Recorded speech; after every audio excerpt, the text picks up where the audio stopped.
नाजरीन आदाब, सरहदी इलाका सावजिया में आज महकमा हेल्थ की जानिब से तिबी कैंप का अहतमाम किया गया, जहां लोगों को मुफ्त अद्वियात तकसीम की गई। मज़ीद कई लोगों को वैक्सीनेशन भी की गई। इस हवाले से डॉक्टर अली मोहम्मद ने तमाम टीम और आवाम का साथ देने पर शुक्रिया अदा किया। मैं बहुत शुक्रगुजार हूँ अपनी DMO साहिबा का, जिन्होंने हमें परमिशन दी है यहाँ पे कैंप लगाने का। और हमने यहाँ पे लोगों को पहले इन्फॉर्म किया था कि आज हम यहाँ पे मेडिकल कैंप लगा रहे हैं।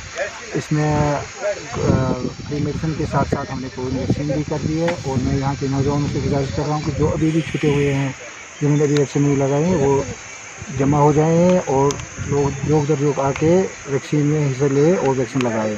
मैं अपने स्टाफ खासकर रजा गनाई, बाबू शब्बू जी, शमीम गनाई, शमीम मलिक, हमारे उस्ताद साहिबान जो हमारे साथ कोविड वैक्सीन में जुड़े हुए हैं, उनका भी शुक्रिया अदा करता हूं कि वो उन्होंने यहाँ पे आके कोविड वैक्सीन में हिस्सा लेके हमारे लोगों को वैक्सीन लगाई है। और मैं एक बार ये गुजारिश करना चाहूँगा लोगों से कि जो भी लोग बाकी हैं वो आके कोविड वैक्सीन लगाएं। शुक्रिया।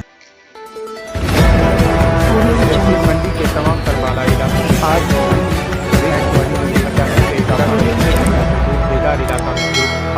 हर रोज